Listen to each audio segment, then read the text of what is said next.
আসসালামু আলাইকুম। আজকে আমরা নতুন ক্লাসের শুরুতে একটা সহজ টপিক নিয়ে আলোচনা করব। টপিকটা কি? ইলেকট্রনের তরঙ্গ কণা বিষয়ক দা-ব্রগলি সমীকরণটি প্রতিপাদন করো। এই প্রশ্নটা যদি আরও একভাবে আসে তাহলে কিভাবে আসতে পারে? ইলেকট্রনের দ্বৈত প্রকৃতি এবং ডি-ব্রগলি সমীকরণ প্রতিষ্ঠা করো। তাহলে এই দুইটা প্রশ্ন তো একই, এর উত্তরটা কীরকম হবে? এই ডি-ব্রগলি বা দা-ব্রগলি এটা একটা বিজ্ঞানী ছিল। তো বিজ্ঞানী লুইস ডি ব্রগলির মতে প্রতিটি ক্ষুদ্র বস্তু যেমন ইলেকট্রন কণা ও তরঙ্গ ধর্ম অর্থাৎ দ্বৈত ধর্ম প্রদর্শন করে, তাহলে ডি ব্রগলির মতে ইলেকট্রন সমূহ কয় ধরনের ধর্ম প্রদর্শন করে? দুই ধরনের। কি কি? কণা ধর্ম এবং তরঙ্গ ধর্ম। এটা প্রতিটি ইলেকট্রনের ক্ষেত্রে আমরা লক্ষ্য করি যে তাদের মধ্যে কণা ধর্ম রয়েছে এবং তরঙ্গ ধর্ম রয়েছে। অর্থাৎ কোনো একটি বস্তু কণা একটি নির্দিষ্ট তরঙ্গ বিশিষ্ট হয়। মানে কি বলা হয়েছে? যে কোনো একটি বস্তু কণা, আমরা জানি যে কোনো একটি বস্তু কণা একটি নির্দিষ্ট তরঙ্গ বিশিষ্ট হয়। প্রতিটা তরঙ্গেরই কিন্তু একটা নির্দিষ্ট কণা থাকে, বা প্রতিটা কণারই একটা নির্দিষ্ট তরঙ্গ থাকে। তো আমাদের বিভিন্ন কণার ক্ষেত্রে সেই তরঙ্গ ধর্ম বিভিন্ন রকম হয়। আর এই যে তরঙ্গটা, এই তরঙ্গকেই আমরা কি বলি? ডি ব্রগলির বস্তু তরঙ্গ বলি। তাহলে এখন আমরা নিম্নের ডি ব্রগলির সমীকরণ প্রতিষ্ঠা করি। এই বিজ্ঞানী ডি ব্রগলির সমীকরণ বা দা-ব্রগলির সমীকরণ মূলত আমরা দুইভাবে প্রতিষ্ঠা করতে পারি। কিভাবে? প্ল্যাঙ্কের কোয়ান্টাম তত্ত্ব প্লাস কি? আইনস্টাইনের ভর শক্তির সমীকরণ। তাহলে প্ল্যাঙ্কের কোয়ান্টাম তত্ত্ব এবং আইনস্টাইনের ভর শক্তির সমীকরণ, এই দুই সমীকরণ দ্বারা আমরা কি করতে পারি? ডি ব্রগলির সমীকরণটা প্রতিষ্ঠা করতে পারি। তাহলে প্রথমে আমাদের কি করতে হবে? তাহলে প্ল্যাঙ্কের সমীকরণ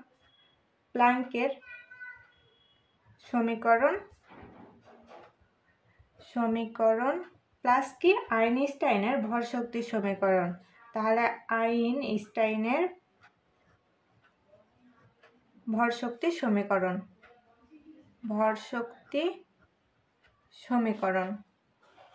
তাহলে প্ল্যাঙ্কের সমীকরণ কি?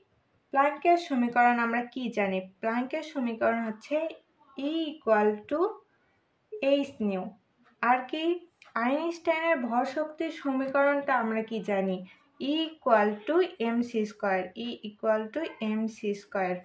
তাহলে প্ল্যাঙ্কের সমীকরণ E=hν।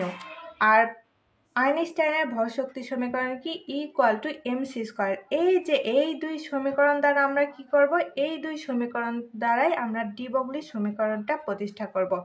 তাহলে প্রথমে আমরা কি করব? প্ল্যাঙ্কের সমীকরণ নিয়ে কাজ করব। তাহলে প্ল্যাঙ্কের কোয়ান্টাম তত্ত্ব অনুসারে আমরা পাই, প্রথমে তো আমাদের কিছু একটা লিখতে হবে। তাহলে আমরা লিখব যে প্ল্যাঙ্কের কোয়ান্টাম তত্ত্ব অনুসারে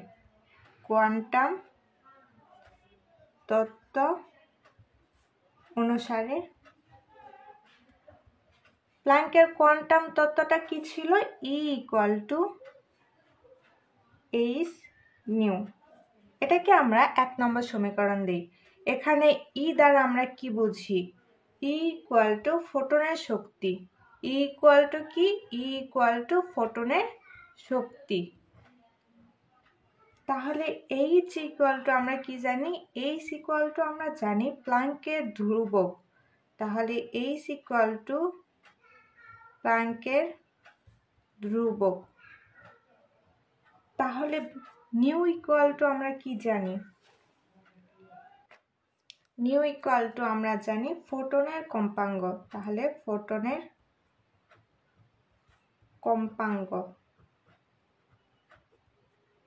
তাহলে প্রথমে আমাদের কি করতে হবে? প্ল্যাঙ্কের কোয়ান্টাম তত্ত্বটা লিখে ফেলতে হবে। তাহলে প্ল্যাঙ্কের কোয়ান্টাম তত্ত্বটা কি ছিল? E=hν। তাহলে আমরা কি জানি?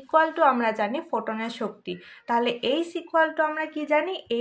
আমরা জানি প্ল্যাঙ্কের ধ্রুবক। তাহলে আমরা কি জানি? ফোটনের কম্পাঙ্ক। তাহলে আমরা প্রথমে কি জেনেছি? জেনেছি যে এই যে ডি ব্রগলি সমীকরণ বা দা-ব্রগলি সমীকরণ, এইটা আমরা দুইটা সূত্র দ্বারা প্রতিপাদন করব বা দুইটা সমীকরণ দ্বারা আমরা এই দাবগুলির সমীকরণটা নিয়ে আসব। তাহলে প্রথমে আমরা কি করলাম, প্লাঙ্কের সমীকরণটা নিলাম। এখন আমাদের অবশ্যই আইনস্টাইনের ভর শক্তির সমীকরণটা লিখে ফেলতে হবে। তাহলে আমরা লিখে ফেলি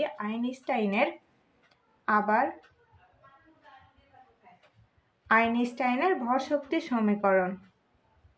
আইনস্টাইনের ভর শক্তি সমীকরণ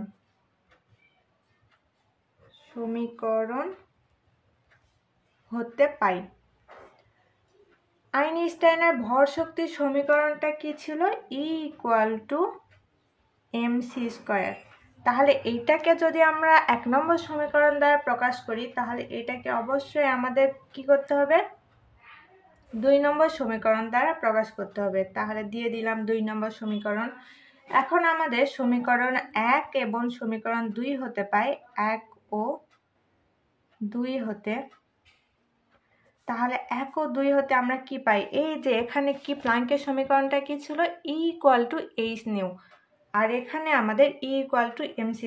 তাহলে এখানেও E আমরা কি জানি? E জানি ফোটনের শক্তি। m আমরা কি জানি?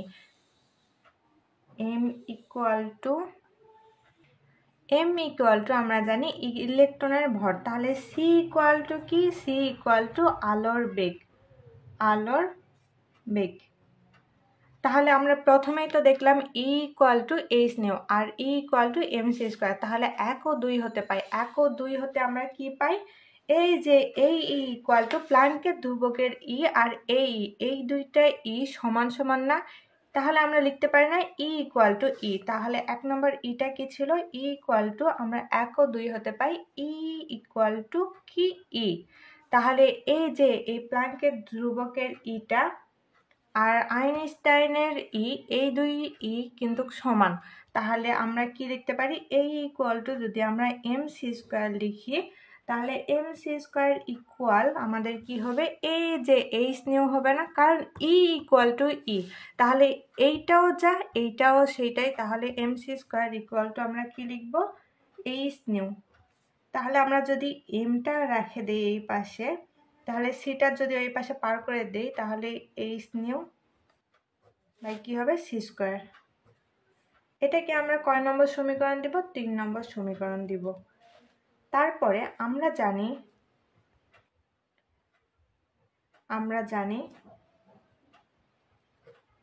P আমরা কি জানি? P আমরা জানি mc। তাহলে P ফোটনের ভরবেগ। আর m আমরা কি জানি? ইলেকট্রনের বেগ জানি। আর c আমরা জানি আলোর বেগ। তাহলে এখানে এই যে কি দেওয়া আছে? P mc। তাহলে এখানে m এর মানটা আমরা বের করে নিলাম না? তাহলে আমরা যদি এই m এর মানটা এখানে বসাই দেই, তাহলে আমাদের কি আসবে? P hν by c² into কি? এই সিটা। তাহলে c, এই যে এখানে c² আর এই c, এই দুই সিটা কেটে যাবে না? তাহলে এই পাশে কি থাকবে? P থাকবে hν আর এই নিচে থাকবে c। এটাকে আমরা কয় নম্বর সমীকরণ দিব? এই যে P mc, এটাকে আমরা 4 নম্বর যদি সমীকরণ দেই, তাহলে এই যে P যেটা বের হলো সেটাকে আমরা 5 নম্বর সমীকরণ দ্বারা প্রকাশ করতে পারবো। তারপরে আমরা C আমরা কি জানি? C আমরা জানি λV। এখানে আমরা λ কি জানি? λ আমরা জানি ফোটনের তরঙ্গ দৈর্ঘ্য। তাহলে লিখে ফেলি λ ফোটনের তরঙ্গ দৈর্ঘ্য। আর c hν আমরা তো আগেই জানি। c আমরা জানি আলোর বেগ আর νi জানি ফোটনের কম্পাঙ্ক। তাহলে এই যে এটাকে যদি আমরা 6 নম্বর সমীকরণ দেই, তাহলে আমরা 5 ও 6 হতে কি পাই? 5 ও 6 হতে পাই। আমরা যদি 5 নম্বর সমীকরণটা দেখি, 5 নম্বর সমীকরণটা কি ছিল?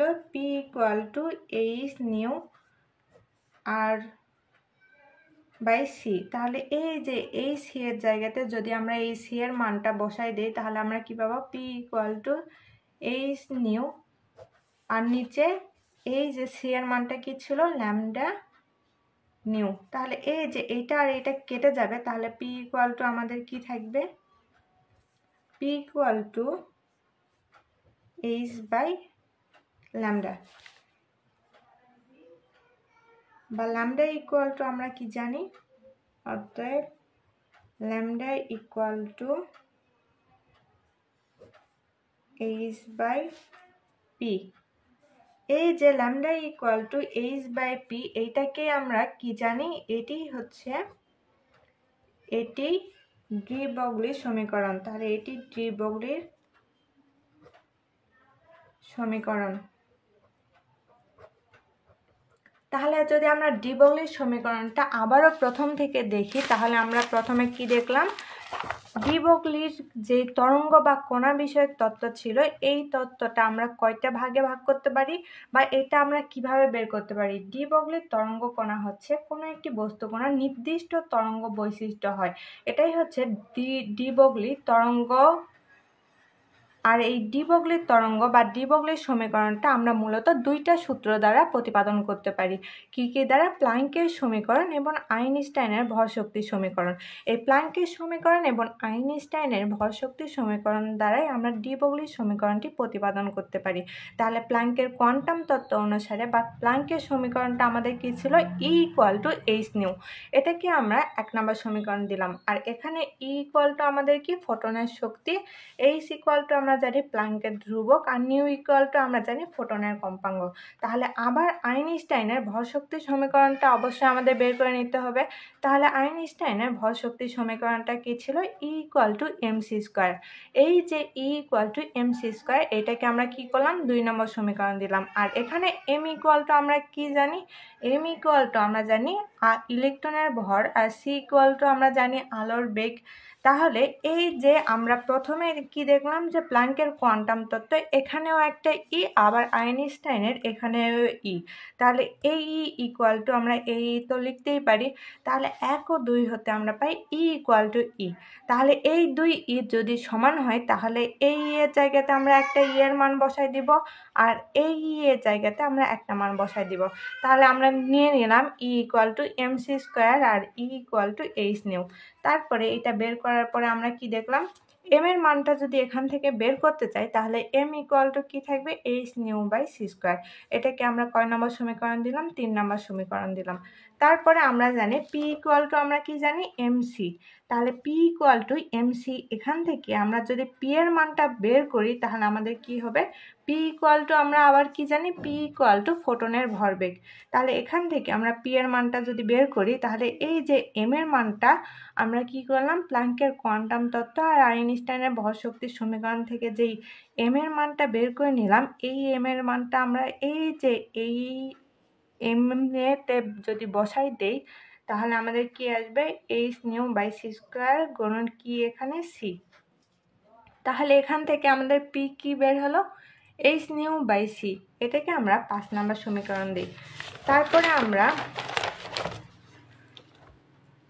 সি ইকুয়াল টু কি জানি? Lambda nu. তাহলে এই যে এখান থেকে যদি আমরা সি এর মানটা এই যে 5 নম্বর সমীকরণটা যেটা ছিল P equal to H nu by C, এখানে যদি এম এর মানটা সি এর মানটা আমরা বসাই দেই তাহলে আমরা কি পাবো? P equal to H by lambda পাবো। আর আমাদের ল্যামডার মানটা মূলত বের করতে হবে। তাহলে ল্যামডা ইকুয়াল টু আমরা কি জানি? H by P. এটি হচ্ছে আমাদের মূলত কি? এটি ডি ব্রগলির সমীকরণ। আসসালামু আলাইকুম।